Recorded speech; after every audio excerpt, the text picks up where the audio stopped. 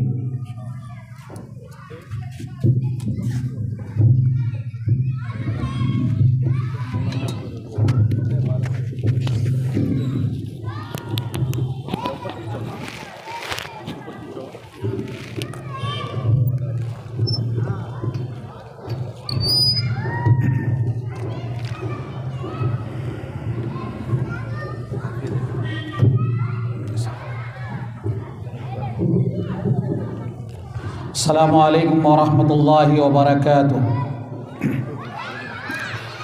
अल्हम्दुलिल्लाह नहमदुहु व नस्तईनुहु व नस्तगफिरुहु व नुअमिनु बिही व नतवक्कलु अलैहि व नऊज़ु बिल्लाहि मिन शुरूरि अनफुसिना व मिन सय्यिआति अमालिना मन यहदिहिल्लाहु फला मुज़िल्ल लहु व मन युज़लिलहु फला हादिय लहु व अशहदु अल्ला इलाहा इल्लल्लाह व अशहदु अन्ना मुहम्मदन अब्दुहु व रसूलुहु अरसलहु बिलहक़्क़ि बशीरन व नज़ीरा।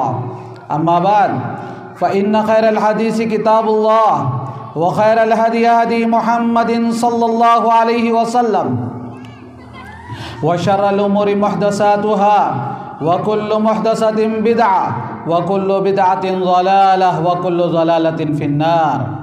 फ़क़द क़ाल अल्लाहु तबारक व तआला फ़िल क़ुरआनिल मजीद अऊज़ु बिल्लाहि मिनश शैतानिर रजीम मिन हमज़िहि व नफ़्ख़िहि व नफ़्सिहि बिस्मिल्लाहिर रहमानिर रहीम। या अय्युहल्लज़ीना आमनुत्तक़ुल्लाह वल तंज़ुर नफ़्सुम मा क़द्दमत लिग़द वत्तक़ुल्लाह इन्नल्लाहा ख़बीरुम बिमा तअमलून। रब्बि इश्रह ली सदरी व यस्सिर ली अमरी वहलुल उक़दतम मिन लिसानी यफ़क़हू क़ौली रब्बि ज़िदनी इल्मा। आमीन। हर किस्म की तारीफ़ व तौसीफ़ इबादत सिर्फ़ अल्लाह रब्बुल आलमीन के लिए लायक व ज़िबा है। दरूद व सलाम नाजिल हो जनाब मोहम्मद रसूलुल्लाह सल्लल्लाहु अलैहि वसल्लम पर, जिस हस्ती मुक़द्दस ने इस दिन इस्लाम को मुझ तक आप तक पहुँचाने में हमातन कोशिश फरमाई। अल्लाहुम्मा सल्लि अला मुहम्मदिन व अला आलि मुहम्मद कमा सल्लैता अला इब्राहीम व अला आलि इब्राहीम इन्नका हमीदुम मजीद। अल्लाहुम्मा बारिक अला मुहम्मदिन व अला आलि मुहम्मद कमा बारकता अला इब्राहीम व अला आलि इब्राहीम इन्नका हमीदुम मजीद। मुअज़्ज़ज़ सदर साहिब, वो ज़िम्मेदारान जमात और जमीयत, मुअज़्ज़ज़ उलमाए किराम, काबिल क़द्र दुआत इज़ाम और मुअज़्ज़ज़ सामीन और सामियात, जिस उन्वान के तहत मुझे आपके सामने कुछ कहने का मुकल्लफ़ करार दिया गया वो है फ़िक्र आखिरत। हाज़िरीन इजलास, सबसे पहले मैं अल्लाह रब्बुल आलमीन का शुक्रगुज़ार हूँ कि इस वादी के अंदर अल्लाह रब्बुल आलमीन ने तौहीद की बातें कहने और सुनने का अल्लाह ने मौका बख्शा है। दुआ है कि अल्लाह पाक हमारे इस जमा होने को कबूल फरमाए, आमीन। अल्लाह रब्बुल आलमीन का एहसान है, अल्लाह पाक मुझे और आपको दीन इस्लाम जैसी एक अजीम नेमत से नवाजा, और इस नेमत से नवाजने के बाद अल्लाह रब्बुल आलमीन ने हबीब कायनात के ज़रिए कुरान मजीद जैसी मुक़द्दस किताब मेरे और आपके हवाले की, और उसमें इस बात का ऐलान फरमा दिया वमा खलक़तुल जिन्ना वल इंसा इल्ला लियअबुदून। जिन और इंस के पैदाइश का मकसद अल्लाह रब्बुल आलमीन ने इस बात के साथ वज़ाहत कर दिया कि तुम्हारी पैदाइश का मकसद मेरी इबादत है। तो आइए मुअज़्ज़ज़ हाज़िरीन, जिस इबादत का मुकल्लफ़ अल्लाह रब्बुल आलमीन मुझे और आपको बनाया है, जिस इबादत की ज़िम्मेदारी अल्लाह रब्बुल आलमीन ने मुझे और आपको दी है, उसका मकसद क्या है, उसकी ज़रूरत क्या है। इसका मकसद कुरान में बेशुमार मकामात में आपको बता दिया गया कि नमाज का ज़िक्र जब आता है तो बताया जाता है कि ये नमाज मुझे और आपको तक़वा पैदा करने के लिए पढ़नी चाहिए। जब रमज़ान जैसा मुक़द्दस महीना मेरी और आपकी ज़िंदगी में आता है तो बार बार बताया जाता है कि तक़वा पैदा करना इसका मकसद है कि दिन के 12 घंटे, 8 घंटे, 10 घंटे मैं और आप जो अपने आप को भूख में तपाते हैं, अपने इस गर्म धूप की शिद्दत में प्यास की तड़पती हुई हालत में भी अपने आप को रोकते हैं। ठंडा पानी मेरे और आपके सामने लाया जाता है, फिर भी अपने आप को हम कंट्रोल करते हैं। मज़ेदार बिरयानी हमारे सामने रख दी जाए, फिर भी हम अपने आप को कंट्रोल करते हैं इस मकसद के तहत कि तक़वा मेरी और आपकी ज़िंदगी में लाजिम हो जाए। आइए, यही आयत जो मैंने आपके सामने खुतबे मसनूना के बाद पेश की, उसमें अल्लाह रब्बुल आलमीन इरशाद फरमाते हैं या अय्युहल्लज़ीना आमनुत्तक़ुल्लाह वल तंज़ुर नफ़्सुम मा क़द्दमत लिग़द। इसमें अल्लाह रब्बुल आलमीन तमाम अहले ईमान को मुखातब करते हुए फरमाया, ऐ ईमान वालो तुम अल्लाह से डरो। आप जानते हैं इस आयत में अल्लाह रब्बुल आलमीन ने 2 मरतबा लफ्ज़ तक़वा का इस्तेमाल किया। डरने का हुक्म 2 जगह दिया। तो आइए 2 जगह देने का मकसद क्या है, इसको वजाहत के साथ में और आप जान लें। सबसे पहले जान ले, इसका तर्जुमा आपके हवाले करता चलूं। अल्लाह रब्बुल आलमीन कहते हैं, ऐ ईमान वालो तुम अल्लाह से डरो और कल आने वाला जो दिन है उसके लिए तैयारी कर लो, उसके लिए तैयारी करो। फिर उसके बाद अल्लाह ने कहा फिर अल्लाह से डरो। तो इन दोनों जगह अल्लाह से डरने का मकसद क्या है वाज़ेह करता चलूं।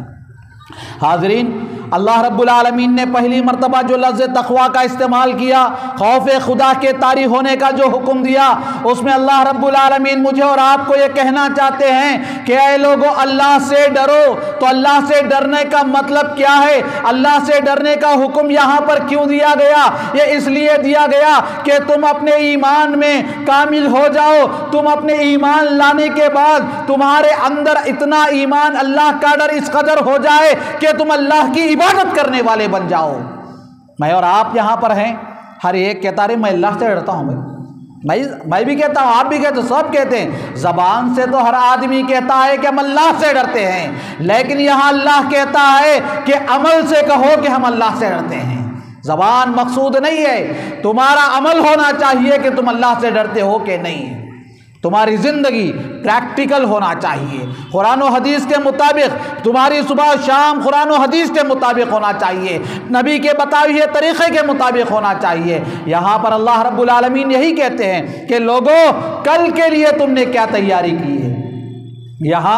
यहाँ पर जो अल्लाह रब्बुल आलमीन ने लफ्ज़ जो इस्तेमाल किया, अल्लाह रब्बुल मा क़द्दम था जो इस्तेमाल किया, मा लफ्ज़ क़द्दम से पहले लफ्ज़ मा इस्तेमाल कर यहाँ पर नकिरा का जिसमें मुफस्सिरीन लिखते हैं कि यहाँ पर जो अल्लाह रब्बुल आलमीन ने जुमले नकीरा का जुमला इस्तेमाल किया, इसका मकसद ये है कि तुम आगे जो पेश कर रहे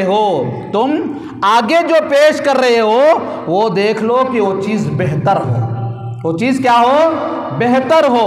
तो यहाँ पर मुफस्सिरीन लिखते हैं कि आपके घर कोई मेहमान आते हैं, आपके घर में मेहमान आता है तो उसके सामने जो तुम चीज़ पेश करते हो, बेहतर से बेहतर चीज़ देने की कोशिश करते हैं। हमारे घर अगर कोई बेटी की शादी रिश्ता हो रहा है या बेटी की शादी का रिश्ता हो रहा है, हमारे घर मेहमान आए तो क्या करते हैं? अच्छे से अच्छा आइटम उनके सामने रखने की कोशिश करते हैं, अच्छे से अच्छा ग़िज़ा उनके सामने रखने की कोशिश करते हैं ताकि रिश्ता कायम हो जाए। यहाँ पर अल्लाह रब्बुल आलमीन वही चीज़ इशारा करते हैं मुझे और आपको, कहते हैं कि तुम जो सामने रखते हो आखिरत के लिए, वो चीज़ बेहतर हो, एकदम क्वालिटी वाली चीज़ हो। डुप्लीकेट चीज़ आखिरत के लिए काम नहीं करेगी। तुम्हारा डुप्लीकेट ईमान आखिरत के लिए काम नहीं करेगा। ओरिजिनल होना चाहिए, प्योर होना चाहिए। तुम्हारा ईमान भी प्योर हो, तुम्हारा अमल भी प्योर होना चाहिए आखिरत के लिए। तुमने कल के लिए क्या तैयारी की, तुम कल के लिए क्या तैयारी किया। उसके बाद अल्लाह कहते हैं वत्तकुल्लाह, फिर अल्लाह से डरो। तो दूसरी मर्तबा अल्लाह से डरने का क्या मतलब है? तो यहाँ पर अहले इल्म लिखते हैं कि पहली मर्तबा अल्लाह से डरने का मतलब ये है कि तुम अपने आप को अमल पैरा बना दो कुरान और हदीस के मुताबिक, और दूसरी मर्तबा अल्लाह से डरने का मतलब ये है जो तुम अमल कर रहे हो तुम्हारी मौत तक उसको कायम और दायम रखो, तुम्हारी मौत तक उसको जारी और सारी रहो और उस अमल की हिफाजत कर लो। क्यों? इसलिए कि अल्लाह रब्बुल आलमीन इसका इख्तिताम करते हुए कहा, क्या कहा अल्लाह रब्बुल आलमीन? इन्नल्लाह खबीरुम बिमा तामलून। लोगों सुन लो, लोगों सुन लो, तुम जो भी काम करते हो अल्लाह उससे बाखबर है, अल्लाह उससे बाखबर है पूरी तरह। अल्लाह रब्बुल आलमीन तुम्हारी हर हरकत से अल्लाह रब्बुल आलमीन वाकिफ़ है। तुम्हारे दिल में क्या है उसको भी अल्लाह जानता है। तुम्हारी आंखों से तुम क्या देखते हो तुम्हारे बाजू वाला भी नहीं देखता, लेकिन अल्लाह देख लेता है। तुम्हारी आंख से तुम किधर देखते हो, तुम्हारी आंख कहाँ जा रही है और उसके पीछे तुम्हारा मकसद क्या है, ये तुम्हारे आजू बाजू रहने वाले भी नहीं पहचानते, लेकिन वो खबीर है, वो जान लेता है, वो जान लेता है। यही अल्लाह रब्बुल आलमीन कहते हैं कि तुम आखिरत के लिए क्या तैयारी किए, यकीनन तुम जो तैयारी कर रहे हैं उस पर अल्लाह रब्बुल आलमीन खबर रखता है। पूरा तुम्हारे अमाल का, तुम्हारे हर अमल के बारे में अल्लाह रब्बुल आलमीन को इल्म है। तुम्हारे जो हर अमल, तो हर हरकत जो करते हो, हर हरकत तुम्हारी रिकॉर्ड की जा रही, अमल तुम्हारा छुपा कर रख दिया जाएगा। एक दिन आएगा वो भी इंशाल्लाह आपके सामने पेश किया जाएगा, वो सारी बातें इंशाल्लाह आगे आएगी। तो उसके बाद एक और बात आपके गोशे गुजार करता चलूँ कि मैं और आप जो दुनिया में ज़िंदगी गुजार रहे हैं कि इस्लाम इतना माशाअल्लाह, कुरान मजीद इतनी बेहतरीन किताब, इतनी बेहतरीन किताब, अनपढ़ आदमी को भी आखिरत के ताल्लुक़ से पूरी वजाहत के साथ रख दिया।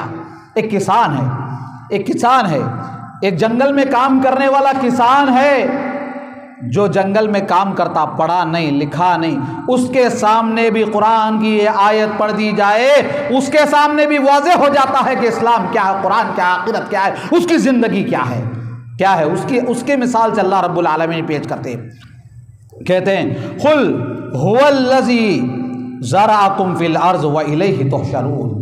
किसान ज़मीन में बोता है, बीज डालता है, फसल होती है, फिर उसको काटता है, तो उसी की तरफ इशारा करते हुए अल्लाह रब्बुल आलमीन कहते हैं अल्लाह रब्बुल आलमीन वही है जिसने तुमको ज़मीन में बोया है, ज़मीन में तुम्हें पैदा किया है, ज़मीन में तुम्हें बोया है। यहाँ किसान से तशबीह देकर इस बात की वजाहत की जा रही है जैसे फसल ज़मीन में किसान बोता है, टाइम आने के बाद उसको काट देता है, काट कर वहाँ से निकाल कर एक जगह पर ले जाकर रख देता है। एक दिन आएगा तुम्हारी ज़िंदगी से तुम्हें काट दिया जाएगा, फिर हशर के मैदान में तुम्हें खड़ा किया जाएगा, वहाँ जाकर तुमको उसका जवाब देना है, उसका अल्लाह रब्बुल आलमीन के दरबार में हिसाब देना है। एक किसान को भी इस्लाम समझाया जाता है बड़े आसानी के साथ, उसको भी समझ में आ जाती है बात। तो ये है मेरा और आपका इस्लाम। मुझे अल्लाह रब्बुल आलमीन ने मुझे और आपको जो कुरान दिया, हर चीज़ वजाहत के साथ मेरे और आपके सामने रख दी गई है। और इस बात को भी मुझे और आपको जान लेनी चाहिए, वो ये अल्लाह रब्बुल आलमीन ने कुरान में क्या कहा सुबहानल्लज़ी खलक़ल अज़वाजा कुल्लहा। मैं और आप आखिरत के बारे में गफलत बरतते हैं ना, आखिरत क्या आएगी, क्या है, क्या नहीं देखा जाएगा। याद रखो अल्लाह का ऐलान है, वो बड़ी बाबरकत है वो ज़ात जिसने हर चीज़ को जोड़ा बनाया। दुनिया का जोड़ा आखिरत है, दुनिया का जोड़ा आखिरत है। इस बात को मान कर चलो, इस पर ईमान रखो, इसके मुताबिक ज़िंदगी गुजारो कि आखिरत ने मुझे और आपको खड़े होना है, हशर में अल्लाह के दरबार में जवाब देना है। यह एहसास मेरे और आपके दिल में होना चाहिए। क्यों? इसलिए कि दुनिया का जोड़ा अल्लाह रब्बुल आलमीन ने आखिरत को बना रखा है, इसलिए आखिरत पर मुझे और आपको ईमान होना चाहिए। अल्लाह के नबी सल्लल्लाहु अलैहि वसल्लम से सवाल किया गया, अल्लाह के नबी से सवाल किया गया, तिरमिज़ी शरीफ की रिवायत है। अल्लाह के नबी से पूछा गया अलैहिस्सलातु वस्सलाम, अल्लाह के नबी अक्लमंद कौन है, कईस अक्लमंद कौन है, होशियार कौन है? अगर हमसे पूछा जाए तो मेरा और आपका जवाब क्या रहेगा? मस्त पैसे कमाने वाला अक्लमंद भाई, अच्छा कमा को बेटा को सेट कर डाला, बच्चों की शादियाँ कर डाला, वेल सेटल फैमिली, वाह क्या अक्लमंद, क्या होशियार भाई हूँ। मेरा और आपका जवाब यही रहता ना। लेकिन अल्लाह के नबी का जवाब ये नहीं था। अल्लाह के नबी का जवाब ये नहीं था। अल्लाह के नबी का जवाब ये था कि अल-कय्यिसु मन दाना नफ्सहु, कय्यिस होशियार आदमी वो है जो अपने नफ्स का इम्तिहान लेता रहता है, अपने नफ्स के बारे में हमेशा चौकन्ना रहता है, अपने आप के आमाल, अपने किए गए आमाल पर हमेशा नज़र रखता है कि मैंने सुबह से शाम तक क्या किया, कल हशर के मैदान में मुझे खड़ा किया जाएगा। मैंने आज सुबह से कितने झूठ बोले, मैं अगर माफ़ी नहीं मांगूँ तो कल हशर के मैदान मुझे क्या जवाब देना पड़े अल्लाह के दरबार में। आज मैं सो रहा हूँ, कल सुबह मुझे हशर में उठाया जाएगा। आज मेरी आंख बंदने तक शायद मुझे मालूम होगा, जब आंख बंद हो गई तो मुझे कुछ मालूम नहीं, कोई और आएंगे, उठाएंगे, ले जाएंगे, नहलाएंगे, कफनाएंगे, खबर में उतार देंगे, उसके बाद मेरा क्या अंजाम होगा। ये बात सोचने वाला अक्लमंद है, इस बारे में गौर व फिक्र करने वाला अक्लमंद है। अक्लमंद आदमी वो है जो अपने आखिरत के बारे में सोचे, हमेशा ये सोचे कि मेरे कल का क्या होगा। कल मतलब दुनिया का कल नहीं, आखिरत वाला कल, मरने के बाद की ज़िंदगी का कल। अरे मैं और आप तो दूर की बात, मेरी और आपकी ज़िंदगी तो दूर की बात, अल्लाह के नबी जनाब मोहम्मद रसूलुल्लाह सल्लल्लाहु अलैहि वसल्लम और आपके सहाबा का हाल क्या हुआ करता था।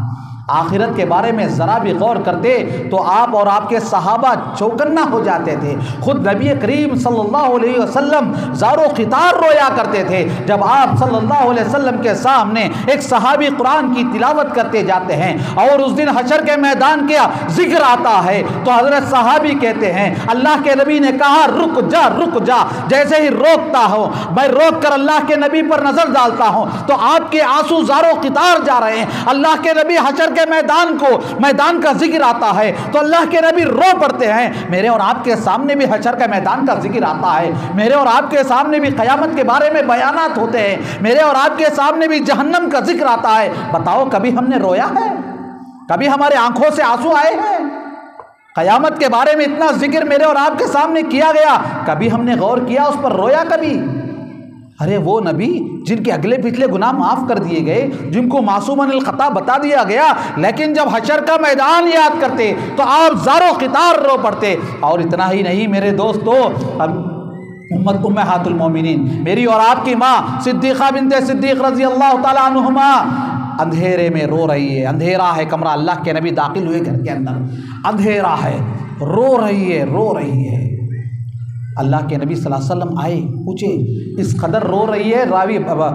रिवायत में आता है कि हौक हौक कर रोना, जो बोलते हैं ना हमारी ज़बानों पर, हिचकियों आकर रोना, इस कदर रो रही है। तो अल्लाह के नबी आए और पूछे, आए आयशा किस चीज़ ने तुम्हें रुला दिया, क्या हो गया तुमको, क्यों रो रही हो? कहा अल्लाह के नबी आखिरत के बारे में याद करती हूँ तो रो पड़ती हूँ। मैंने आखिरत को याद किया और रो गई। तो बताओ दोस्तों मेरा और आपका क्या हाल है? अल्लाह के नबी सल्लल्लाहु अलैहि वसल्लम से पूछती है मेरी और आपकी माँ, अल्लाह के नबी आप आज इतना करीब है, आज मुझे पूछ रहे हैं, सब कुछ है, इतना करीब है, क्या हशर के मैदान में आप हमें याद रखेंगे? क़यामत के दिन आप हमें याद रखेंगे? अल्लाह के नबी सल्लल्लाहु अलैहि वसल्लम फरमाते हैं, आयशा आए अबू बकर की बेटी सुन लो, हशर का मैदान में 3 मकामात ऐसे होंगे, 3 जगह ऐसी होंगी। पहली जगह अल्लाह के नबी सल्लल्लाहु अलैहि वसल्लम ने फरमाया कि वहाँ पर जहाँ नामे अमाल तोले जाएंगे, नामे अमाल तोले जाएंगे, उस जगह पर कोई किसी का ख्याल नहीं करेगा, कोई किसी को नहीं पूछेगा, कोई किसी को नहीं देखेगा। और दूसरा वो जहाँ पर प्रोग्रेस रिपोर्ट हाथों में दिया जाएगा, जहाँ रिजल्ट दिया जाएगा, उस वक्त कोई किसको नहीं देखेगा, कोई नबी, कोई वली, कोई पीर, कोई बाबा, कोई किसी की मदद नहीं कर सकता। और तीसरा मुकाम अल्लाह के नबी सल्लल्लाहु अलैहि वसल्लम ने फरमाया वो पुल सिरात पर कोई किसी को याद नहीं करेगा। आयशा वो मैदान इतना भयानक होगा, वो जगह इतनी भयानक होगी, अल्लाह के नबी सल्लल्लाहु अलैहि वसल्लम कह रहे कोई किसी को याद नहीं करेगा। लेकिन बताओ दोस्तों ऐसे दिन के लिए मैं और आपने क्या तैयारी की है? क्या तैयारी है मेरी और आपकी? मेरी एक नमाज सही नहीं, मेरी एक नमाज मुकम्मल तरीके से सुन्नत के मुताबिक नहीं, मेरा एक रोजा ढंग का नहीं, मेरा एक सदका ढंग का नहीं, मेरा हर अमल अधूरा अधूरा। मैं नमाज भी पढ़ता हूँ तो ख्याल दुकान के अंदर रहता है, मैं नमाज भी पढ़ता हूँ तो ख्याल मार्केट के अंदर रहता है, मैं नमाज भी पढ़ता हूँ तो बच्चों के बारे में सोचते हुए नमाज पढ़ता हूँ। तो बताओ मेरी नमाज मुकम्मल क्या हो रही है? फिर हम कहते हैं कि हम जन्नत में चले जाएंगे। क्या जन्नत मेरे और आपके बाप का दिया हुआ ठेका है कि मेरी नमाजें सही नहीं, मेरा रोज़ा सही नहीं, मेरे सदक़ा खैरात सही नहीं, मैं किसी को खिलाता हूँ तो 10 आदमियों को बोलता हूँ, मैं किसी को 1 रुपया देता हूँ तो 10 आदमियों को बोलता हूँ। अल्लाह की राह में खर्च करने की जब बात आती है तो हम दूसरों को दिखाकर खर्च करना चाहते हैं। बताओ आखिरत की तैयारी क्या किया हमने? क्या आखिरत के लिए कुछ किया है या दुनिया में नाम कमाने के लिए किया है? कुछ नहीं है मेरा और आपका। आखिरत की तैयारी कर लो दोस्तों, ये रमज़ान आ रहा है, रमज़ान में एक सुई के साथ अल्लाह को राज़ी करने वाले बन जाओ, गिड़गिड़ाओ अल्लाह के दरबार में, रो अल्लाह के दरबार में, अरे मैंने गुनाह किया, अल्लाह मेरे गुनाह को माफ़ कर दे, गिड़गिड़ाओ। रमज़ान के मेरी और आपकी ज़िंदगी में, किसी की ज़िंदगी में 50 बार आया रमज़ान, किसी की ज़िंदगी में 20 बार आया रमज़ान, किसी की ज़िंदगी में 40 बार आया रमज़ान। हर आदमी अपने दिल पर हाथ रखकर सोचे कि मैंने कितने रमज़ान रो रो कर अल्लाह से दुआ किया अपनी आखिरत के लिए। सोचो, हर माँ, हर बहन, हर बाप, हर भाई, सोचो ज़रा कि क्या मैंने रमज़ान, गुज़श्ता रमज़ान जो गुजारा, क्या आखिरत के बारे में सोचा कभी? रोया कभी? अपनी आखिरत की फिक्र किया कभी? कितनी अफसोस की बात है दोस्तों। आखिरत की तैयारी बहुत अहम है दोस्तों, बहुत अहम है। अगर मैं और आप आखिरत की फिक्र नहीं करते, आखिरत की फिक्र करने वाले और आखिरत की फिक्र ना करने वालों का अंजाम भी आपको एक हदीस के रूह से आपके सामने पेश करता चलूँ। तिरमिज़ी शरीफ की हदीस है, हज़रत अनस बिन मालिक रज़ी अल्लाह ताला रावी हदीस है कि देखिए दोस्तों, मैं और आप आखिरत के बारे में अगर हम किसी को, अरे अल्लाह से डरो, चला ईमानदारी से व्यापार कर, मौलवी साहब क्या ईमानदारी से करे तो क्या भी बचता नहीं मौलवी साहब, सच बोल कर व्यापार करे तो क्या भी बचता नहीं मौलवी साहब। ये है कि नहीं मेरा और आपका ईमान ऐसा है? मेरा और आपका ईमान ओरिजिनल नहीं है, डुप्लीकेट है। इसलिए कि हम कहते हैं कि सच बोल कर करे तो व्यापार नहीं होता, कमाई नहीं होती, बरकत का मिल को नहीं आता, यानी कुछ जो फ़ायदा हमको होना है वो नहीं होता। ये सोच है मेरी और आपकी, यानी अल्लाह का डर नहीं है मेरे और आपके अंदर। अल्लाह का डर नहीं है मेरे और आपके अंदर। अल्लाह का डर अगर होता तो आखिरत का एहसास मेरे और आपके दिल में होता। मैं सामने वालों को धोखा दे रहा हूँ, झूठ बोल रहा हूँ, उसके साथ गलत काम कर रहा हूँ, उसकी गीबत कर रहा हूँ, उसके बारे में कुछ बोल रहा हूँ, उसके पीठ पीछे उसकी बुराई बयान कर रहा हूँ, तो एहसास होता कि क़यामत के दिन मुझे जवाब देना है। अगर ईमान होता, अगर ईमान नहीं है तो सब कुछ हम करते और कहते हैं हम बड़े अल्लाह वाले हैं, इसलिए कि सिर पर टोपी है, चेहरे पर दाढ़ी है, लंबा जुब्बा है और समझ रहे कि हम अल्लाह वाले बन गए। ये मकसूद नहीं है। अल्लाह के नबी सल्लल्लाहु अलैहि वसल्लम की हदीस आप गौर से सुनते जाना। अल्लाह के नबी सल्लल्लाहु अलैहि वसल्लम फरमाते हैं, मन काना आखिरतु मुहिम हो, जिसकी आखिरत अहम हो, उसके पास जिसकी आखिरत अहम हो, वैल्यूबल हो, जो अपनी आखिरत को ही अहम समझता हो, जो अपनी आखिरत को ही अहम समझता हो। अल्लाह के नबी सल्लल्लाहु अलैहि वसल्लम फरमाते, जअलल्लाहु गिनाअहु फी क़ल्बिही, अल्लाह रब्बुल आलमीन उसके दिल को बेनियाज कर देते हैं, उसके दिल को बेनियाज कर देते। किसी का खौफ नहीं रहता उसके दिल के अंदर, किसी का डर नहीं रहता। आज बोलो दोस्तों, ज़रा फेसबुक पे आते हुए जो हमारे मुसलमानों पर जुल्म हो रहा है, उन तस्वीर और वीडियो को देखकर मेरा और आपका दिल दहलता है कि नहीं है? डर होता है कि नहीं है? खौफ खाते हैं कि नहीं है? क्या हालत है मेरी और आपकी? यहाँ अल्लाह के नबी कहते हैं, जिस दिल में अल्लाह रब्बुल आलमीन के ताल्लुक से आखिरत में खड़े होने का एहसास जिस दिल के अंदर होता है, उसी को वो अहम समझता है। उस दिल में कभी उसको खौफ लायक नहीं होगा, उसको इत्मीनान रहेगा, उसको सुकून रहेगा। और आगे अल्लाह के नबी सल्लल्लाहु अलैहि वसल्लम फरमाते हैं, अल्लाह रब्बुल आलमीन उसके दुनिया के तमाम मामलात को आसान कर देते हैं। क्या फ़ायदा है आखिरत को याद करने का, आखिरत की फिक्र करने का फ़ायदा क्या बताया अल्लाह के नबी ने? कहा उसके दुनिया के सारे काम अच्छा कर देता अल्लाह रब्बुल आलमीन। हमें बोलते हमारे काम अच्छे नहीं होते, सादिक़ुल मस्दूक़ अल्लाह के नबी सल्लल्लाहु अलैहि वसल्लम बोलते तुम्हारे काम अच्छे होते अगर तुम आखिरत की तैयारी कर लेते, आखिरत के बारे में सोचते। बताओ हम सच्चे हैं कि अल्लाह के नबी सच्चे हैं? जो अल्लाह के नबी हमेशा जिन्होंने सच कहा, जिनको दुश्मनान इस्लाम में सादिक और अमीन कहा, उनकी बातों पर मुझे और आपको ईमान नहीं है, उन पर अमल नहीं है। मेरा दिल क्या बोल रहा है? मैं मेरे दिल की बात सुनता हूँ, नबी की बात नहीं सुनता हूँ। ये है मेरी और आपकी हालत। और उसके बाद अल्लाह के नबी सल्लल्लाहु अलैहि वसल्लम फरमाते हैं, लोगों सुन लो, लोगों सुन लो, जो आखिरत को वैल्यू नहीं देता, जो दुनिया को वैल्यू देता है, उसके बारे में अल्लाह के नबी फरमाते हैं, जो आखिरत की कदर छोड़ देता, आखिरत की फिक्र छोड़ देता, आखिरत को वैल्यू नहीं देता, अल्लाह उसकी दुनिया को उसके हवाले कर देता है और कहता है जा तू जाकर हलाक होना चाहता है, हलाक हो जा, बर्बाद हो जा। अभी अल्लाह मदद नहीं करा तो कौन मदद करते हुई? अल्लाह मदद नहीं करा तो कौन मदद करते? यहाँ पर अहले इल्म नीचे लिखते हैं कि यहाँ पर अल्लाह के नबी सल्लल्लाहु अलैहि वसल्लम ने आखिरत को अहम कहने का मकसद यहाँ पर यह है कि तुम्हारे दुनिया के तमाम मामलात में आखिरत को अहम सामने रखना है। आखिरत को सामने रखो तभी तुम कामयाब होगे, नहीं तो नहीं कामयाब हो सकते। ये अल्लाह के नबी का सुनाया हुआ फैसला है, इस पर कोई और राय मेरे और आपके पास नहीं हो सकती है। लिहाजा मेरे मुअज़्ज़ज़ हाज़िरीन, इसके बाद अल्लाह के नबी जनाब मोहम्मद रसूलुल्लाह सल्लल्लाहु अलैहि वसल्लम की एक और हदीस आपके सामने गोश गुजार करने से पहले एक अहम बात आपको कुरान की एक आयत से आपके हवाले करता चलूँ कि मैं और आप समझते हम अल्लाह वाले हैं। बहुत सारे लोगों का यही है कि हम नमाज़ पढ़ लिए, अरे अल्लाह वाले हैं, अरे हम अल्लाह के बंदे हैं, अल्लाह हमको माफ़ कर देगा, जन्नत में डाल देगा। लेकिन अल्लाह वालों की सिफत अल्लाह ने क्या बयान किया मालूम है? अल्लाह रब्बुल आलमीन ने इबादुर रहमान की सिफात बयान करते हुए क्या जिक्र किया मालूम है? अल्लाह के नेक बंदे ऐसे होते हैं जो रातों में जागते, रोते, गिड़गिड़ाते अल्लाह के दरबार में क्या दुआ करते मालूम है? कहते हैं वल्लज़ीना यक़ूलूना रब्बना अस्रिफ़ अन्ना अज़ाब जहन्नम इन्न अज़ाबहा काना गरामा। बताओ ये दुआ मैं और आप कितनी मर्तबा पढ़ते हैं? अल्लाह रब्बुल आलमीन कहते हैं मेरे अल्लाह रहमान के नेक बंदे वो हैं जो रातों को जाग कर अपनी नींद को कुर्बान कर कर अल्लाह के दरबार में जहन्नम से बचने की, आखिरत के अजाब से बचने की फिक्र करते हैं और दुआ करते हैं। बताओ मेरी और आपकी ज़िंदगी में हमने कितनी मरतबा दुआ किया? अल्लाह के नबी जिनके अगले पिछले सारे गुनाह माफ़ कर दिए गए, उनके बारे में क्या आता है मालूम? हज़रत अनस बिन मालिक रज़ी अल्लाह ताला अन्हु बयान करते हैं, काना अक्सर दुआइन नबी सल्लल्लाहु अलैहि वसल्लम रब्बना आतीना फिद दुनिया हसनतन व फिल आखिरति हसनतन व अकीना अज़ाबन नार। बताओ मेरे दोस्तों, यहाँ पर बैठे हुए भाइयों बहनों में कितनों को दुआ याद है?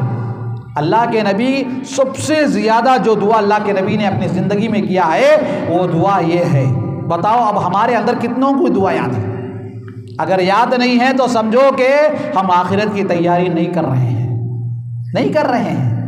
इस दुआ में सिर्फ आखिरत की तरफ नहीं इशारा किया गया, मतलब बताया गया रब्बना आतीना फिद दुनिया हसना, ऐ अल्लाह हमें बेहतरीन दुनिया दे, अच्छी दुनिया दे और आखिरत भी अच्छी दे, और क़यामत में जो अज़ाब होने वाला है जहन्नम का अज़ाब, उससे हमारी हिफाजत फरमा है।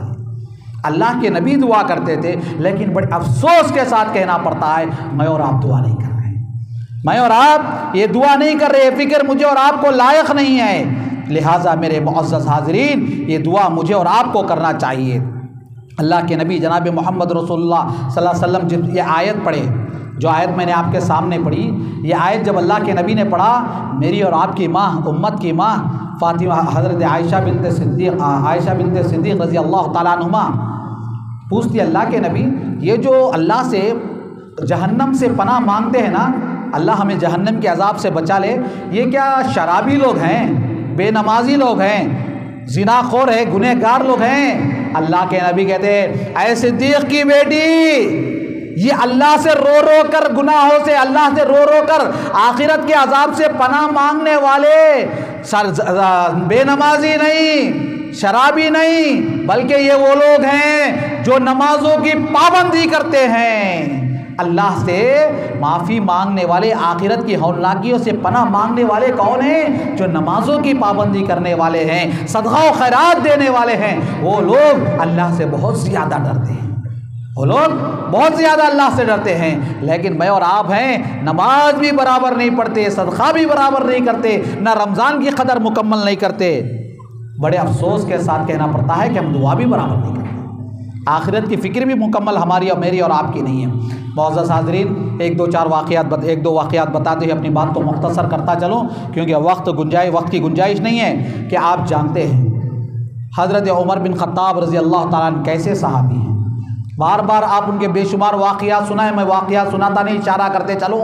हज़रत उमर बिन ख़त्ताब रज़ी अल्लाह ताला अन्हु कौन सहाबी हैं जिनके बारे में अल्लाह के नबी सल्लल्लाहु अलैहि वसल्लम ने फरमाया, मेरे बाद अगर नबूवत का सिलसिला ख़त्म ना होता तो अबू बकर नबी, हज़रत उमर नबी बनता। और इतना ही नहीं, हज़रत उमर रज़ी अल्लाह ताला अन्हु जिन बातों की ख्वाहिश का इजहार किया अल्लाह के नबी के सामने, कुरान में वही बनकर अल्लाह रब्बुल आलमीन ने भेज दिया। ऐसे उमर रज़ी अल्लाह ताला अन्हु के इंतकाल का वक्त आता है, इंतकाल का वक्त आता है। अरे दोस्तों बताओ, क्या उमर बेनमाजी थे? नऊज़ुबिल्लाह। क्या उमर ईमान वाले नहीं थे? क्या उमर रज़ी अल्लाह ताला अल्लाह से खौफ खाने वाले नहीं थे? हज़रत उमर का इंतकाल का वक्त आता है, मौत का वक्त आता है। उमर रज़ी अल्लाह ताला के पास हज़रत अब्दुल्ला इब्न मसूद दाखिल होते हैं। अब्दुल्ला इब्न मसूद दाखिल हुए और देखा उमर रज़ी अल्लाह ताला का चेहरा पसीने पसीने हो जा रहा है, खौफ के मारे, डर के मारे। हज़रत उमर रज़ी अल्लाह ताला से अब्दुल्ला इब्न मसूद ने कहा, अब क्या हो गया है उमर? आप तो नबी के साथ थे, नबी के ख़ास आदमियों से थे, और जब अल्लाह के नबी इंतकाल हो रहे थे अल्लाह के नबी आपसे राज़ी होते, और आप उसके बाद अबू बकर के साथ थे, उनके ख़ास लोगों में थे, वो खलीफा भी आपसे राज़ी, और आप उसके बाद बादशाह बने तो एकदम बेहतरीन काम किया आपने। सब कुछ होने के बाद अब किस बात पर डर रहे हो? कहा, यकीनन तुमने जो बातें बताई ये बातें सब अल्लाह का एहसान है। मैं नबी के साथ था, ये अल्लाह का एहसान है। मैं अबू बकर के साथ था, ये अल्लाह का इनाम है। लेकिन मुझे इस बात का खौफ, डर खाए जा रहा है कि जो क़ियादत मैंने किया, जो ओहदा मैंने लिया, जो जिम्मेदारी मैंने तुम लोगों के ऊपर निभाई, क्या इसके अंदर कहीं कमी हो गई हो? हशर का मैदान होगा, अल्लाह खड़ा करेगा, पूछेगा उमर ये चीज़ ये काम तेरे दबारे में तेरे दौर में ऐसा हुआ, इसका जिम्मेदार तू है, तो मैं हशर में अल्लाह के सामने क्या जवाब दूँ। दोस्तों ऐसे सहाबा रज़ी अल्लाह अन्हुम व रज़ून हमेशा आखिरत के बारे में खौफज़दा होते थे, डरते थे, गिड़गिड़ाते थे, रोते थे। उनकी नमाजें ऐसा रोते थे कि नमाजों में सहाबा रज़ी अल्लाह अन्हुम व रज़ून, हज़रत आयशा के बारे में आता है, हज़रत आयशा रज़ी अल्लाह ताला जब नमाज में खड़ी होती फजर की नमाज के बाद एक मरतबा उनके गुलाम उनको सलाम करने के लिए जाते हैं। फजर की नमाज के बाद अपने घर में नमाज पढ़ रही है, बुलंद आवाज़ से कुरान की तिलावत कर रही है। क़यामत के हौलनाकियों के बारे में जब एक आयत उनसे गुजरती है, जब उस आयत को पढ़ती है तो ज़ारो क़ितार रोती है, फिर वही आयत पढ़ती है। गुलाम कहते हैं मैं बैठा रहा और मैं बहुत देर के बाद समझा के मार्केट जाकर आऊँ। मैं मार्केट गया, मेरी शॉपिंग थी, कर लिया, फिर वापस आया। माँ आयशा वही आयत पढ़ती जाती है, रोती जाती है नमाज की हालत में खड़कर। बताओ दोस्तों, मेरे और आपके सामने रमज़ान में कुरान ख़त्म हो रहा है, मेरी और आपकी ज़िंदगी में एक बार भी आंसू नहीं आ रहे, फिर क्या फ़ायदा है ऐसे ईमान का, ऐसे रमज़ान का। आज मुझे और आपको चाहिए अपने ईमान को ताज़ा करें, अपने ईमान को सही ईमान बनाए, क्वालिटी वाला ईमान बनाए, डुप्लिकेट ईमान मकसूद नहीं है। लिहाजा आखिरत की फ़िक्र मेरे और आपके अंदर उसी वक्त पैदा हो सकती है कि हम अपने ईमान को मजबूत करें, आखिरत के दिन पर ईमान रखें, हशर के मैदान में अल्लाह के दरबार में खड़े होना है। इस एहसास के साथ मुझे और आपको वक्त एक एक पल एक कदम फूक कर ज़िंदगी गुजारे। दुआ है कि बारे अल्लाह कहने वाले को और सुनने वाले को ऐ अल्लाह आखिरत की फ़िक्र करने वाला बनाए, आखिरत की तैयारी करने वाला बनाए। ऐ अल्लाह हम सबके गुनाहों को माफ़ फरमा दे, हमारे जमा होने को कबूल फरमा ले, हमारी ख़ताओं को बख्श दे। ऐ अल्लाह जो रमज़ान हम पर साया फिगन हुआ चाहता है, बहुत करीब है, बड़ी शिद्दत से अल्लाह इस मेहमान का हम इंतज़ार कर रहे हैं। ऐ अल्लाह इस मेहमान को हम तक पहुँचा, हमें सेहत दे, तंदुरुस्ती दे, रमज़ान की कदर करने वालों में हमारा नाम लिख दे, हमें रमज़ान की इबादत करने की तौफ़ीक़ अता फरमा, मुकम्मल रमज़ान की कदर करने वाला बना ले। ऐ अल्लाह रमज़ान में सेहत दे, तंदुरुस्ती दे, रोज़ा रखने के लिए हम में से जो भी बीमार हैं अल्लाह सबको सेहत दे, तंदुरुस्ती दे। अल्लाह हम में से जिनके घरों में बीमार हैं अल्लाह उन तमाम के घरों में सेहत और तंदुरुस्ती दे। रोज़ी रोटी के मामले में जो भी परेशान हैं अल्लाह सबको अल्लाह हलाल रोज़ी नसीब फरमा, हर बला हर मुसीबत से हम सब की हिफाजत फरमा ले। अल्लाह खुसूसन इस प्रोग्राम को चलाने के लिए जिस मस्जिद वालों ने एक कदम उठाया है, अल्लाह जिन लोगों ने इनका साथ दिया है अल्लाह उन सब के घरों में रहमत बरकत नाजिल फरमा दे, उनकी ज़िंदगियों में खुशहाली अता फरमा, हमारे जमा होने को कबूल फरमा ले। जो माँ बहनें औरतें अपना वक्त निकाल कर आज यहाँ आई हैं अल्लाह उन सब की तकलीफ़ों को दूर फरमा ले। अल्लाह उनको भी सेहत दे, तंदुरुस्ती दे, रमज़ान में मुकम्मल इबादत करने की तौफ़ीक़ अता फरमा। आमीन। जज़ाकुमुल्लाहुल खैर व अहसन जज़ा। अस्सलामु अलैकुम व रहमतुल्लाहि व बरकातहू।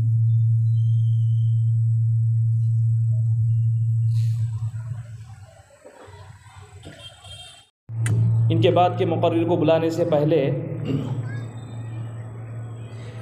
मैं दावत देता हूँ फ़ज़ीलतुश शेख नूरुल हक़ उमरी हफ़िज़हुल्लाह स्टेज पर तशरीफ़ लाएँ। फ़ज़ीलतुश शेख मौलाना फैज़ान उमरी हफ़िज़हुल्लाह स्टेज पर तशरीफ़ लाएँ। फ़ज़ीलतुश शेख मोहम्मद सलीम उमरी हफ़िज़हुल्लाह मेहरबानी करके स्टेज पर तशरीफ़ लाएँ। इनके बाद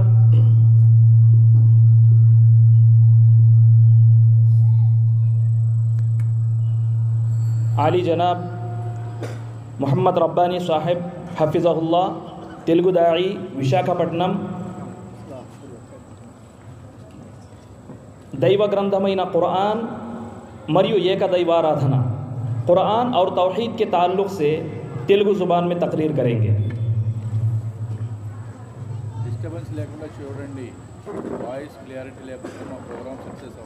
तमाम हज़रात और ख़वातीन खामोशी का मुज़ाहरा करें, गौर से तकरीर सुने।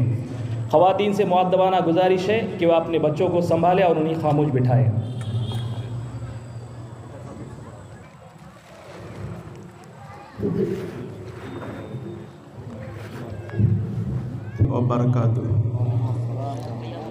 अल्हम्दुलिल्लाहि वहदा वस्सलातु वस्सलाम। अस्सलामु अलैकुम व रहमतुल्लाहि व बरकातुहू। एराबालिम के इमाम साहब मोहम्मद फयाज़ आलम से गुजारिश की जाती है कि डयास पर तशरीफ़ लाएँ। अस्सलामु अलैकुम व रहमतुल्लाहि व बरकातुहू। अल्हम्दुलिल्लाहि वहदा वस्सलातु वस्सलामु अला मन ला नबिय्य बअदा व अला आलिहि व अस्हाबिहि अजमाईन व मन तबिअ बिहसान इला यौमिद्दीन। अम्मा बाद फ़अऊज़ु बिल्लाहि मिनश शैतानिर रजीम। बिस्मिल्लाहिर रहमानिर रहीम। शहरु रमज़ान अल्लज़ी उन्ज़िल फ़ीहिल क़ुरआन हुदल लिन्नास व बय्यिनातिम मिनल हुदा वल फ़ुरक़ान। अल्लाह सुब्हानहु व तआला విశ్వప్రభు పాలకుడు పోషకుడు అయినటువంటి ఆయన మానవుల కొరకు సన్మార్గము పొందటం కొరకు మానవుల యొక్క అన్ని సమస్యలకు పరిష్కారం కొరకు అద్భుతమైనటువంటి గ్రంథాన్ని ఈ లోకంలో పంపించాడు. ఆయన ఎన్నో గ్రంథాలని లోకంలో పంపించారు. కానీ ఆ గ్రంథాల యొక్క వాస్తవ రూపాలు ఎప్పుడైతే కోల్పోయాయో చిట్ట చివరి గ్రంథమైనటువంటి ఖురాన్ గ్రంథము దాని యొక్క సంరక్షణ బాధ్యత కూడా తీసుకుంటూ దాన్ని చివరి గ్రంథంగా ఈ లోకంలో పంపించారు. అయితే ఈ గ్రంథాన్ని సంరక్షించటానికి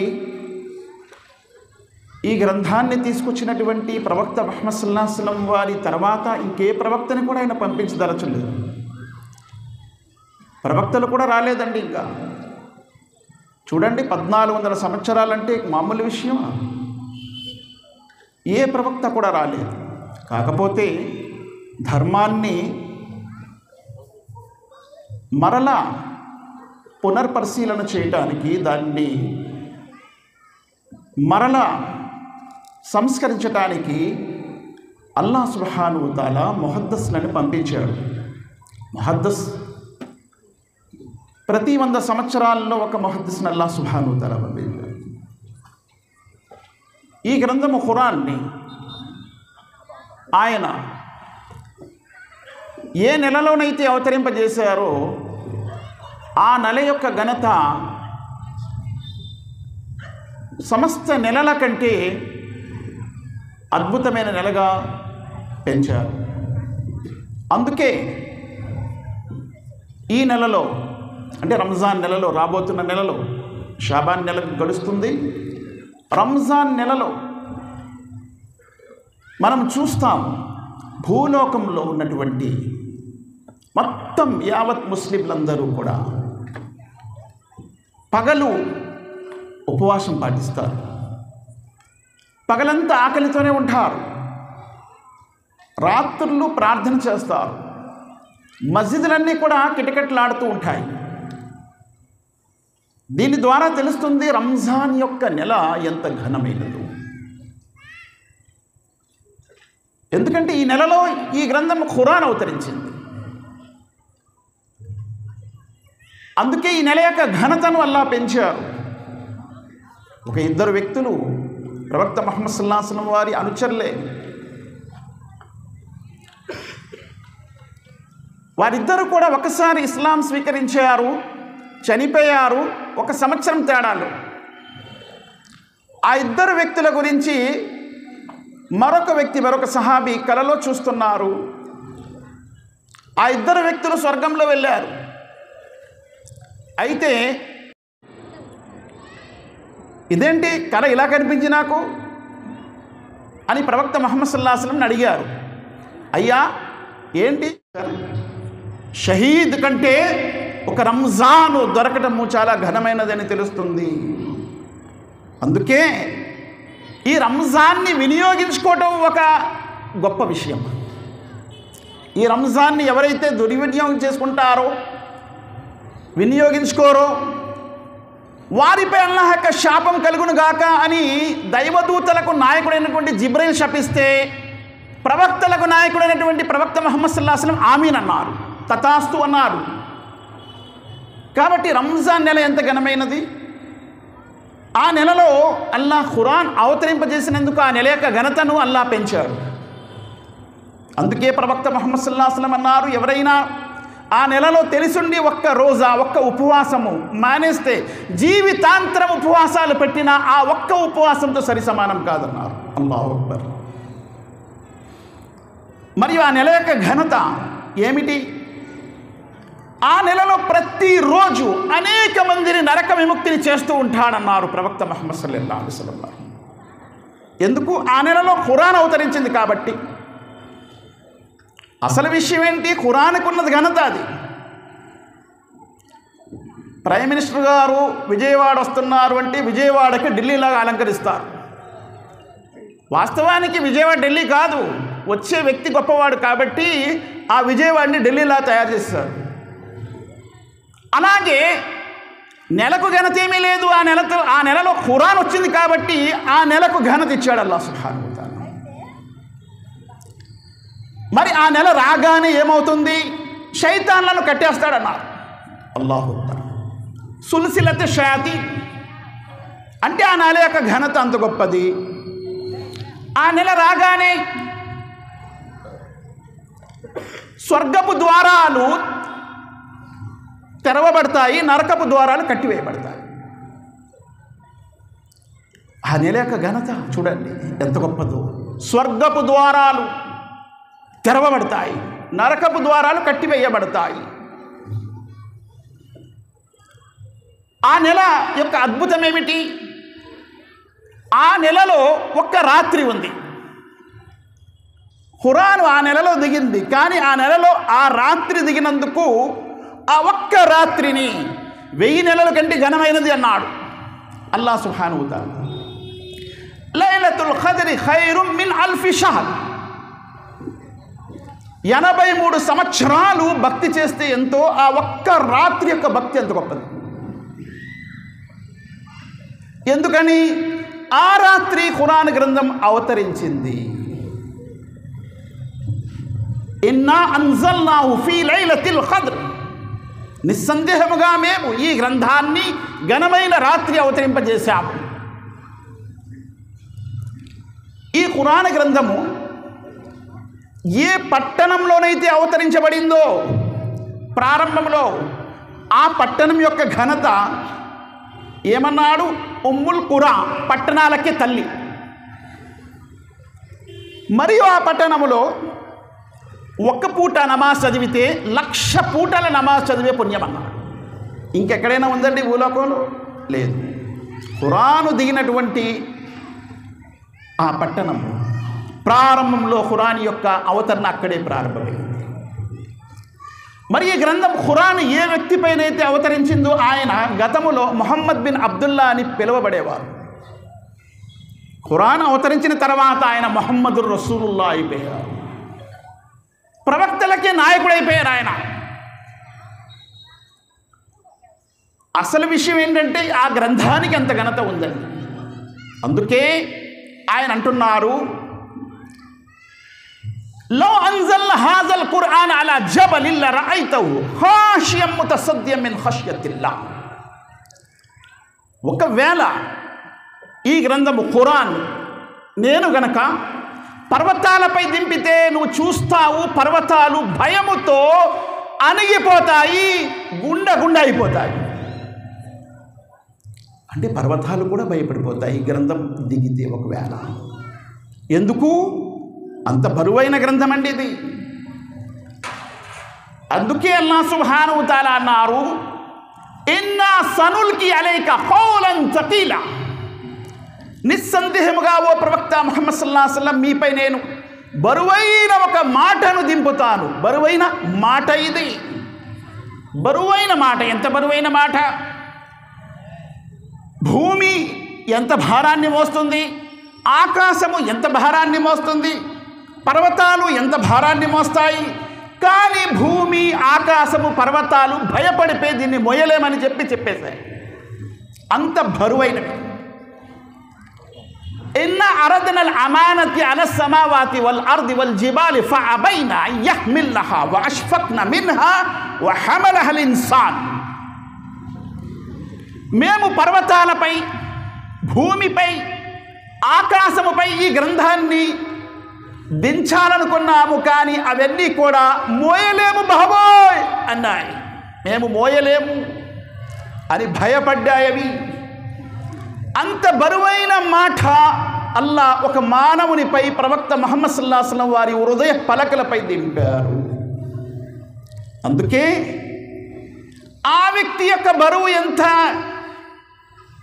ఆ వ్యక్తి యొక్క బరువుని తోయటానికని ఇద్దరు దైవదూతలు త్రాసును తీసుకొచ్చారు. ఆయన్ని ఒక పల్లెంలో వేశారు, ఒక విశ్వాసిని ఒక పల్లెంలో వేశారు. ఆయన బరువైపోయారు. 5గురిని వేశారు, ఆయన బరువైపోయారు. 10 మందిని వేశారు, ఆయన బరువైపోయారు. 100 మందిని వేశారు, ఆయన బరువైపోయారు.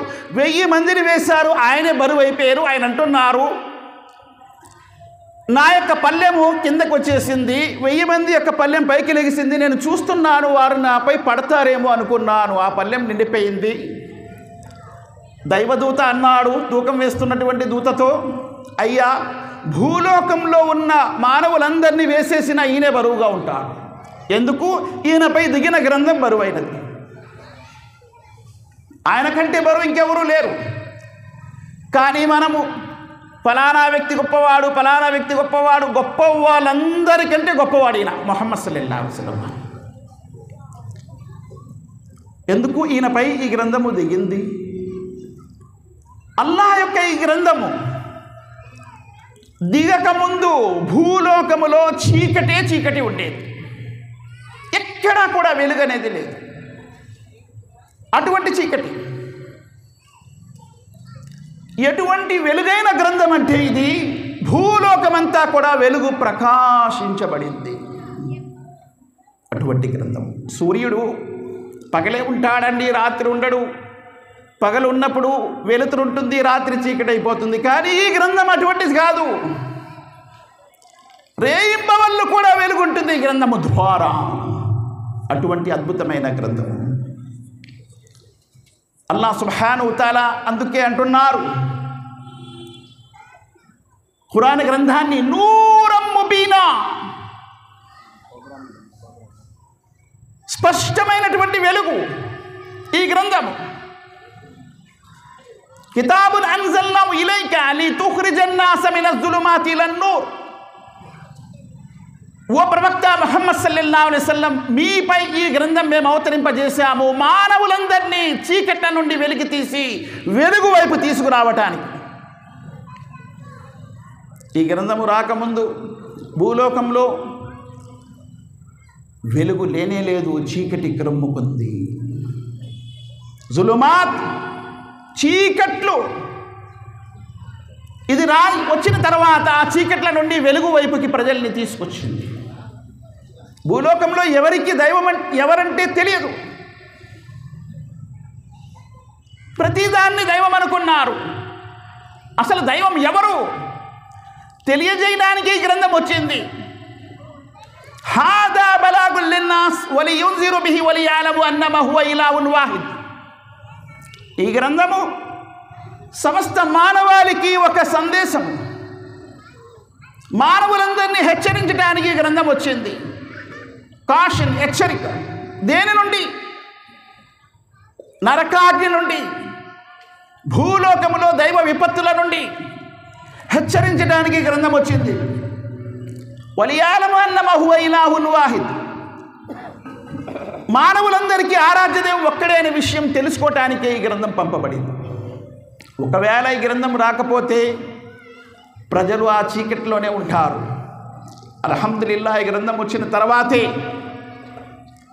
ప్రజలు వెలుగులోకి వచ్చారు. ఒక్క ఉదాహరణ ఇస్తాను స్పష్టంగా అర్థమవటానికి. మక్కా అందరికీ తెలుసు, ముస్లింలందరూ వెళ్తూ ఉంటారు, హజ్ యాత్ర, ఉమ్రా కోసం వెళ్తూ ఉంటారు. మక్కా ఒక ఆలయం మాత్రమే. అందుకే దాన్ని బైతుల్లా అన్నారు. అల్లాహ్ యొక్క ఇల్లు. అల్లాహ్ కాదండి, అల్లాహ్ యొక్క ఇల్లు. అందులో అల్లాహ్ను ఆరాధిస్తారు. ఆ ఇంటిని నిర్మించిన వ్యక్తి మొదటి మానవుడైనటువంటి ఆదం అలైహిస్సలాం, ఇన్న అవ్వల బైతి ఉదియ లిన్నాస్ అని అల్లాహ్ ఖురాన్లో అంటున్నాడు. మానవుల కోసము మొట్టమొదటి ఆలయము నిర్మించబడింది భూలోకములో. ఎక్కడ? బాకాలు, బక్కాలు. ఇన్న అవ్వల బైతి ఉదియ లిన్నాస్ లల్లది బి బక్కతిన్ ముబారక్, శుభప్రదమైనటువంటి బక్కాలు. దాన్ని మక్కా అని కూడా అంటారు, బక్కా అని కూడా అంటారు. ఈ ఆలయము ఏకేశ్వరోపాసన గురించి, ఏక దైవము గురించి, ఏక భక్తి గురించి, ఒకే ఒక దైవాన్ని ఆరాధించడం గురించి నిర్మించబడింది. అదే స్థితిలో చాలా కాలం ఉండేది. ఆ తర్వాత ఆ ఆలయము కూలిపోయింది, నేలమట్టమైపోయింది. మరలా ఇబ్రాహీం అలైహిస్సలాం దాని పునాదులు వేశారు, పునర్నిర్మాణం చేశారు. అప్పుడు కూడా ఒకే దైవం యొక్క ఆరాధనపై ఆ యొక్క ఆలయము నిర్మించబడింది. కానీ క్రమేణా అందులో విగ్రహారాధన వచ్చేసింది. 360 విగ్రహాలు వచ్చేసాయి అందులో. ఇక ఆ ఆలయంలో ఎప్పుడైతే విగ్రహారాధన ప్రారంభమైపోయిందో, విగ్రహారాధన కారణముగా ఆ ఆలయాన్ని నేలమట్టం చేయటానికని ఒక వ్యక్తి బయలుదేరి వచ్చాడు. ఆ వ్యక్తి కూడా ఏనుగుల సైన్యాన్ని తీసుకొచ్చాడు ఆలయాన్ని నేలమట్టం చేయాలని. ఒక్క నాదుడు కూడా, ఒక్క వ్యక్తి కూడా ఆలయాన్ని కాపాడటానికి అడ్డగించలేదు, నిలబడలేదు. చివరికి అది నేలమట్టం అయిపోవలసిందే. కానీ ఆయన దయతలచి వేరే జీవజాతులను, పక్షులను పంపించి దాన్ని కాపాడుకున్నాడు. మానవుడు ఎవడు లేడు, ఒక్కడు కూడా లేడు. ఎందుకు లేడు? ఆలయమే విగ్రహారాధనలో మారిపోయింది. విగ్రహారాధనలో ఎప్పుడైతే అల్లాహ్ యొక్క ఆలయము ఏకేశ్వరోపాసన యొక్క పునాదిపై వేసిన ఆలయం విగ్రహారాధనతో మారిపోయినప్పుడు దానికి ఏమాత్రం రక్షణ లేకుండా పోయింది. మన ఆలయాలు కూడా ఎప్పుడైతే సృష్టి యొక్క ఆరాధన ప్రారంభమైపోతుందో దానికి కూడా రక్షణ ఉండదండి. ఒక ఉదాహరణ అల్లా చూపించాడు. తర్వాత ఎక్కడైతే శూన్యమైపోయిందో, ఒక్క వ్యక్తి కూడా ఏకేశ్వరోపాసన చేసేవాడు లేడో, శూన్యమైపోయిందో అక్కడ ఒక ప్రవక్త గారు పుట్టారు. ఆయనే ముహమ్మద్ సల్లల్లాహు అలైహి వసల్లం. ఆయన పైన ఈ గ్రంథాన్ని దింపాడు అల్లాహ్ సుబ్హానహు తఆలా. మరలా ఆయన ఏం చేశారు? ఆ జీరో నుండి, శూన్యము నుండి కొన్ని కోట్ల మంది ఏకేశ్వరోపాసన చేసేవారిని ఆయన భూమిపై మరలా సృష్టించారు. ఇప్పుడు భూలోకంలో 200 కోట్ల మంది ముస్లింలు ఉన్నారు. శూన్యముగా ఉన్నటువంటి ఆ స్థితి నుండి ఇప్పుడు మనం చూస్తున్నాము 200 కోట్ల మంది ఉన్నారు. అందరూ కూడా ఏకేశ్వరోపాసనను ఒప్పుకుంటున్నారు. దీని వెనుక ఉన్నటువంటి అద్భుతమైన గ్రంథమే ఖురాన్ గ్రంథం. ఖురాన్ గ్రంథం. ఈ గ్రంథం వచ్చిన తర్వాత భూలోకంలో ఏకేశ్వరోపాసన అనేది శూన్యమైపోయినటువంటి స్థితి నుండి 200 కోట్ల వరకు కూడా ఏకేశ్వరోపాసన ఒప్పుకునేవారు ఈ భూలోకంలో మళ్ళా కనిపిస్తున్నారు.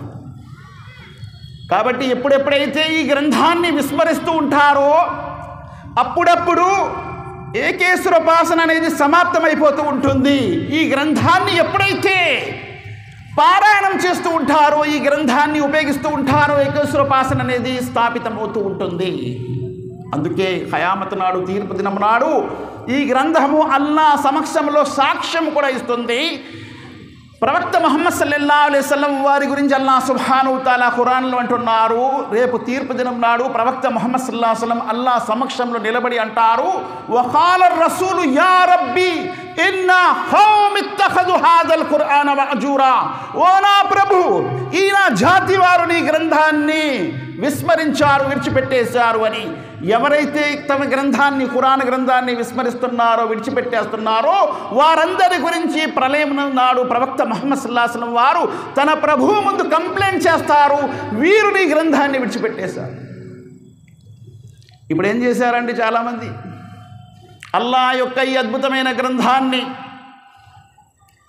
అయ్యో ఇది మనకు అర్థం కాదండి, ఇది మనం చదవకూడదు, ఇది మనకు అర్థం అవ్వదు, దీన్ని అర్థం చేసుకోవాలంటే 14 విధాల జ్ఞానం ఉండాలి, కాబట్టి ఇది అర్థం అవ్వదు. కట్టుకథల గ్రంథాలు అందరికీ అంటగట్టేశారు. అన్ని మసీదుల్లో కట్టుకథల గ్రంథాలకి చదువుతూ ఉన్నారు. ఈ గ్రంథం పక్కన పెట్టేశారు.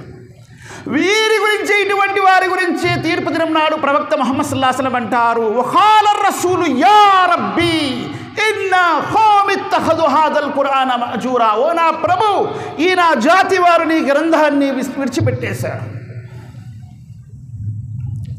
ఉమర్ ఫారూక్ రజియల్లాహు అన్హు వారి దగ్గరికి వచ్చారు.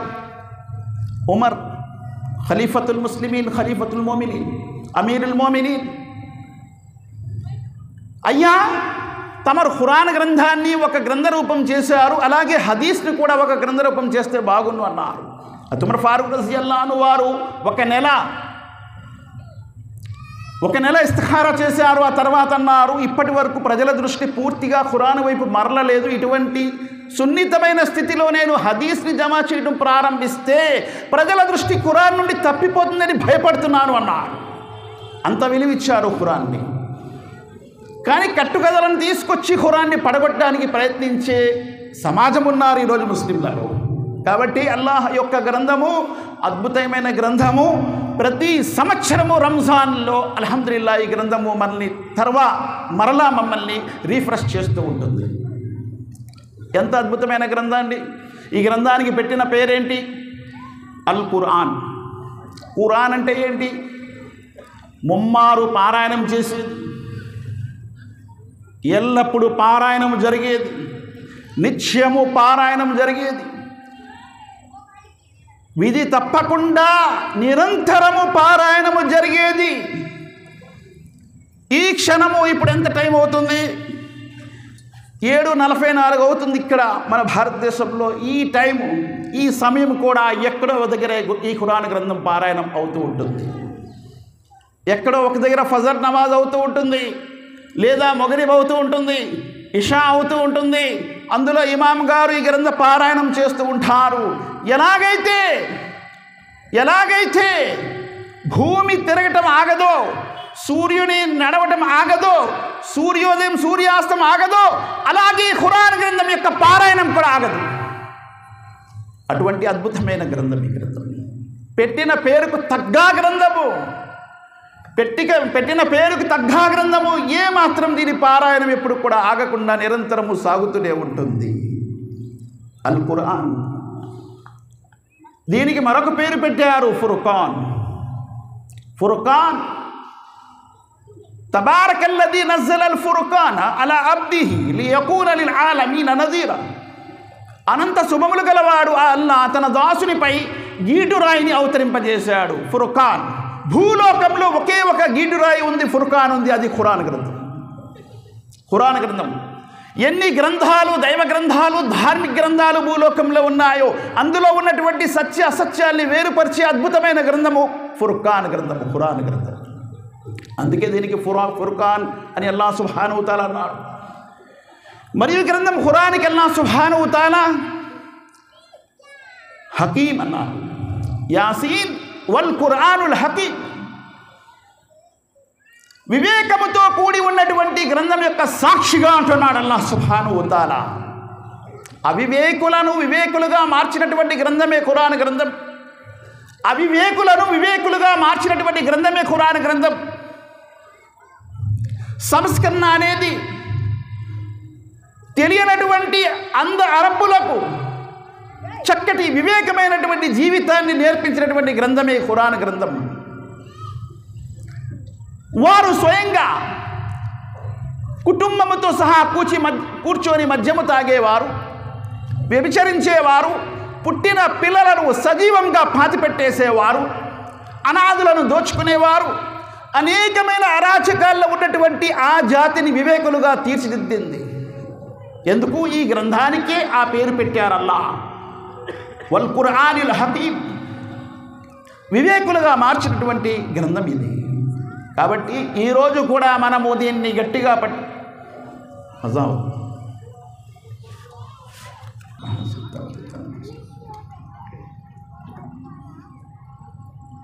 అద్భుతమైన గ్రంథము ఖురాన్ గ్రంథము, అల్హమ్దులిల్లాహ్. అలాగే ఈ గ్రంథము ఖురాన్ కేవలం ఏదో ఒక జాతి కొరకు అల్లాహ్ సుబ్హానహు వ తఆలా పంపించలేదు, సమస్త మానవాళి కొరకు పంపినటువంటి గ్రంథము. హుదల్ లిన్నాస్ అని అన్నాడే కానీ హుదల్ లిల్ ముస్లిమీన్ అనలేదు. ఇది ముస్లింల కొరకు సన్మార్గం చూపిస్తుంది అనలేదు. హుదల్ లిన్నాస్, సమస్త మానవాళికి సన్మార్గము చూపిస్తుంది. మరి ఖురాన్ గ్రంథములో ఒక చోట అనబడింది హుదల్ లిల్ ముత్తఖీన్, భయభక్తి గల వారికి ఇది సన్మార్గం చూపిస్తుంది అని. హుదల్ లిన్నాస్, హుదల్ లిల్ ముత్తఖీన్, ఈ రెండు విరుద్ధంగా కనిపిస్తున్నాయి కదా? అవును, అలాగే కనిపిస్తాయి. సూర్యుడు అందరికీ వెలుగుని చూపిస్తాడు, సూర్యుడు అందరికీ వెలుగుని చూపిస్తాడు. కానీ సూర్యుని వెలుగు ద్వారా కళ్ళు ఉన్నవారు మాత్రమే వెలుగు పొందగలరు. కళ్ళు లేనివారు సూర్యుని యొక్క వెలుగు ఉన్నప్పటికీ వెలుగుని పొందలేరు. దానినే ముత్తకీన్ అని అల్లాహ్ సుబ్హానహు వ తఆలా అన్నాడు. అంటే కళ్ళు గలవారు, భయభక్తి గలవారు ఈ గ్రంథం ద్వారా మార్గము పొందుతారు. గ్రంథం అందరికీ మార్గం చూపిస్తుంది, కానీ భయభక్తి గలవారు మాత్రమే ఈ గ్రంథం ద్వారా మార్గము పొందగలరు. భూలోకంలో ఉన్నటువంటి ఖురాన్లు అనేక రకాలు ఉన్నాయని ప్రజలు అనుకుంటూ ఉంటారు.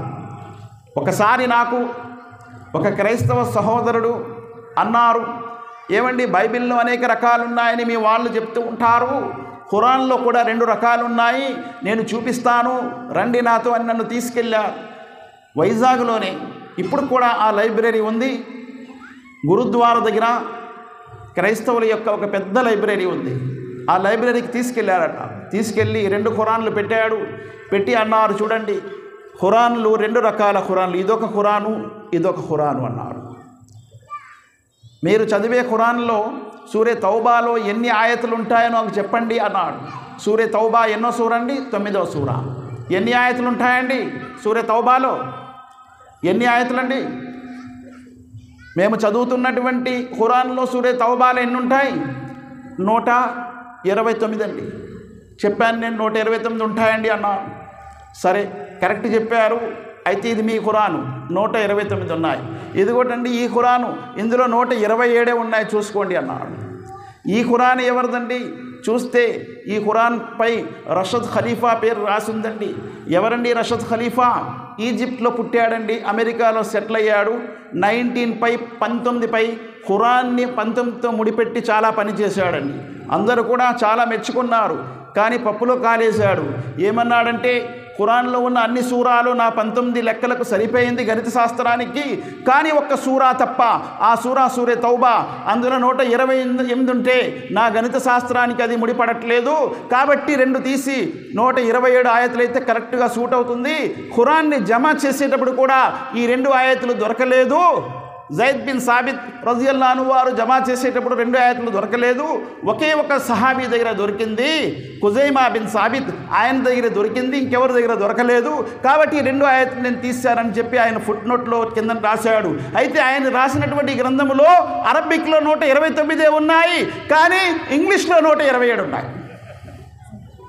ఇంగ్లీష్లో 127 ఉన్నాయండి. నేను అన్నాను, అయ్యా అరబీలో ఇందులో కూడా 129 ఉన్నాయి, ఇది కూడా మా గ్రంథమే అన్నాను. అదేంటి 27 కదా ఇంగ్లీష్లో ఉన్నాయి, ఇంగ్లీష్ ఖురాన్ కాదండి, ఇంగ్లీష్ని ఖురాన్ అనరు. ఇంగ్లీష్ ఏంటి? అది తర్జుమా, అది ఖురాన్ కాదు. ఏ మస్జిద్లో కూడా భూలోకంలో ఎక్కడికైనా వెళ్ళండి, ఏ మస్జిద్కైనా వెళ్ళండి, 200 దేశాలు ఉన్నాయి, 200 దేశాల్లో ఏ మస్జిద్లో కూడా వెళ్ళండి, ఎక్కడ కూడా వేరే ఏ భాషలో కూడా నమాజులో ఖురాను చదవరు, కేవలం అరబిక్లోనే చదువుతారు. భూలోకంలో ఎక్కడికి వెళ్ళినా సరే, భూలోకంలో ఎక్కడికి వెళ్ళినా సరే, ఎన్ని భాషలు ఉన్న ప్రాంతాల్లో వెళ్ళినా సరే, 6800 భాషలు భూలోకంలో ఉన్నాయి. ఎక్కడికైనా వెళ్ళినా ప్రతి వారు ఏ భాష మాట్లాడేవాడైనా అరబిక్లోనే ఖురాన్ చదువుతారు. దీన్నే ఖురాన్ అంటారండి. కాబట్టి ఈ 2 ఖురాన్లు కూడా ఒక్కటే అని అన్నాను. తల కొట్టుకున్నాడు. 2 రకాల ఖురాన్లు లేవు భూలోకంలో.